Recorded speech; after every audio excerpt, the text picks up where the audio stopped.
Hello everyone. आज हम पढ़ने जा रहे हैं शॉर्ट स्ट्रैंगल।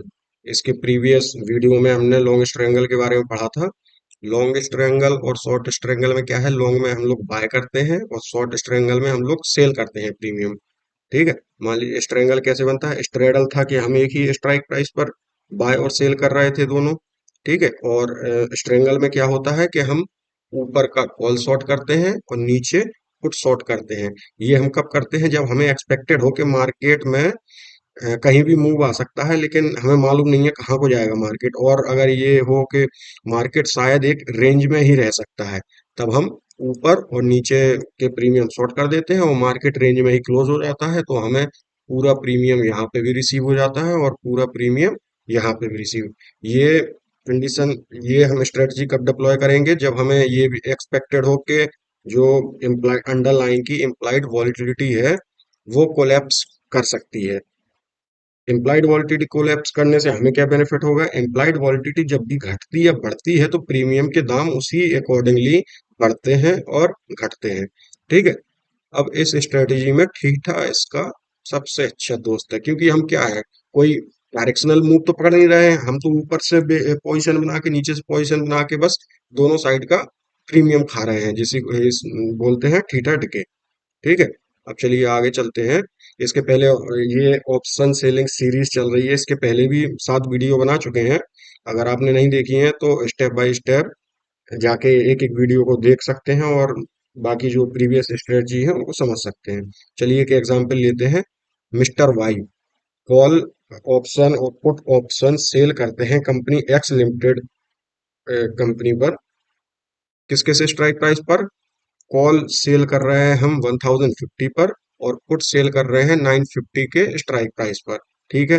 तो कॉल के लिए हमें कितना प्रीमियम रिसीव हुआ, 12 रुपीज। और पुट के लिए 8 रुपीज रिसीव हुआ, क्योंकि सेलिंग में हमें प्रीमियम रिसीव होता है इसलिए। तो टोटल क्रेडिट्स कितने हो गए, 12 + 8 = 20 रुपी। ठीक है।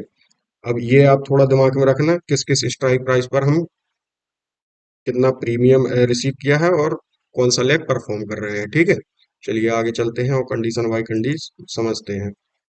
अब पहली कंडीशन देखिए, अगर जो हमारा अंडरलाइंग एसेट है वो एक्सपायरी वाले दिन 1070 पे क्लोज करता है, तब दोनों लेग में अपनी क्या सिचुएशन बनेगी और नेट में अपना क्या होगा, प्रॉफिट या लॉस। चलिए ठीक है। कॉल ऑप्शन वाला देखिए, जब हम कॉल को शॉर्ट करते हैं तो हमारा एक्सपेक्टेशन ये होता है कि मार्केट नीचे रहेगा। लेकिन यहाँ पे ये वाला हमने लेग किस किस स्ट्राइक प्राइस पर परफॉर्म किया था, 1050 पर। और मार्केट तो इसके ऊपर निकल गया है, तो इस वाले लेग में हमें लॉस होना चाहिए। कितने बर्थ का लॉस होगा, 1050 से 1070 तक गया है मार्केट, तो हमें नेट 20 वर्थ का लॉस होना चाहिए। लेकिन हम ऑलरेडी 12 रुपए इसमें रिसीव किए थे, तो नेट कितना हमें लॉस दिखेगा इस वाले लेग में, -8 रुपी का। पुट वाले लेग में भी आप देखेंगे, पुट वाले लेग में तो हमें पूरा प्रीमियम जो है एज अ प्रॉफिट रिसीव हो जाएगा, क्योंकि पुट वाला कब हमने शॉर्ट किया था, जब मार्केट ऊपर रहे, और मार्केट तो ऊपर है ही है, तो हमें जितना इसमें प्रीमियम मिला था वो पूरा हमारा प्रॉफिट। तो ये क्या कंडीशन बन गई, नेट जीरो की, means break even, no profit no loss. Second condition देखते हैं। अगर हमारा अंडरलाइंग एसेट एक्सपायरी वाले दिन 1060 पर क्लोज करता है, तब क्या होगा, कॉल वाला लेग 1050 से 1060 गया है, तो इसमें कितने वर्थ का हमें लॉस होना चाहिए, -10 रुपी का। लेकिन हम 12 रुपी पहले से रिसीव कर रहे हैं इसमें, तो प्रॉफिट हमें इसमें दिखेगा +2 रुपए का। पुट वाले लेग को देखते हैं, अगर मार्केट ऊपर ही है और हम ये वाला लेग भी हम उसी को सपोर्ट करता है, तो इसमें हमें पूरा जितना प्रीमियम था पूरा एज अ प्रॉफिट रिसीव हो जाएगा, +8 रुपी। ठीक है।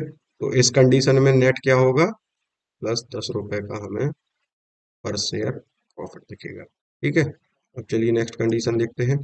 अगर अंडरलाइन एसेट अपना एक्सपायरी वाले दिन 1050 पे क्लोज होता है, कॉल वाला लेग भी हमने 1050 पर परफॉर्म किया था और उसी स्ट्राइक प्राइस पर मार्केट क्लोज हुआ है, तो सेलिंग में क्या होता है कि पूरा का पूरा हमें प्रीमियम, अगर सेम स्ट्राइक प्राइस पर मार्केट क्लोज हुआ तो पूरा प्रीमियम हमें रिसीव हो जाता है। तो इसमें 12 रुपी हमें पूरा प्रीमियम एज अ प्रॉफिट मिल गया। फुट वाले लेग में भी मार्केट ऊपर ही है, तो इसमें जितना होगा प्रीमियम वो अपन को पूरा मिल जाएगा, +8 रुपी। तो इस कंडीशन में क्या होगा, प्लस 20 रुपी पर शेयर के हिसाब से हमें प्रॉफिट होगा। अब फोर्थ कंडीशन देखते हैं। अगर प्राइस जो है कंपनी का वो क्रैश कर जाता है, एक्सपायरी वाले दिन कितने पर क्लोज होता है, 8:30। ठीक है, अब जल्दी जल्दी समझते हैं इसको।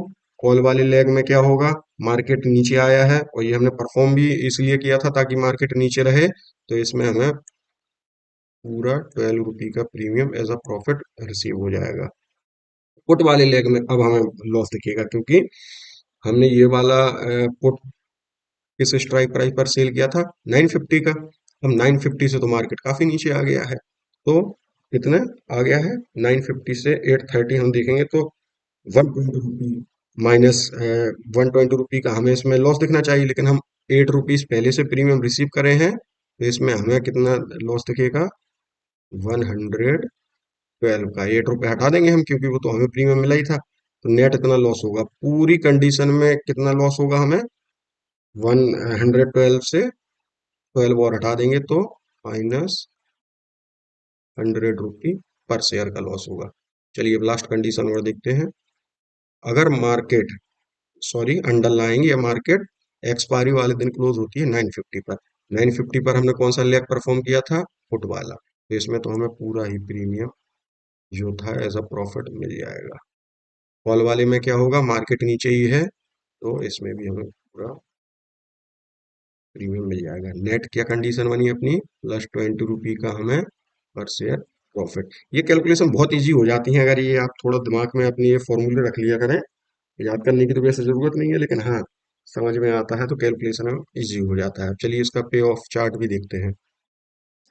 अभी बताया था इसके दो ब्रेक इवन पॉइंट होंगे। ब्रेक इवन का मतलब यही होता है कि ना प्रॉफिट ना लॉस वाली कंडीशन, उसके ऊपर रहेगा तो प्रॉफिट होगा, उसके नीचे जाएगा ब्रेक इवन के तो सेलिंग है। तो यहाँ पे तो अनलिमिटेड लॉस के पोटेंशियल होता ही है, ऐसे ही सेम ही होगा, इसमें प्रॉफिट फिक्स रहेगा अपना।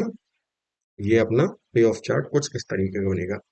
आगे अभी हम लोग और पढ़ेंगे, हालांकि ये जो अनलिमिटेड लॉस होता है इसको भी हम लिमिट कर सकते हैं हेज करके। तो यहाँ तक अगर आपने अच्छे से ये बेसिक बेसिक स्ट्रेटजी समझ ली हैं, जैसे कि वर्टिकल स्प्रेड, स्ट्रेडल और स्ट्रेंगल, अब आगे की जितनी भी स्ट्रेटजी होगी मैक्सिमम चीजें यही यूज होनी है। तो इनको आप अगर अच्छे से समझ लेंगे, एक दो बार और वीडियो देख लेना आप, अगर ना समझ में आए इनको आप समझ लेंगे तो आगे की जितने भी आयरन कॉन्डोर है, बटरफ्लाई स्ट्रेटजी, ये सब में यही चीज लगेंगी।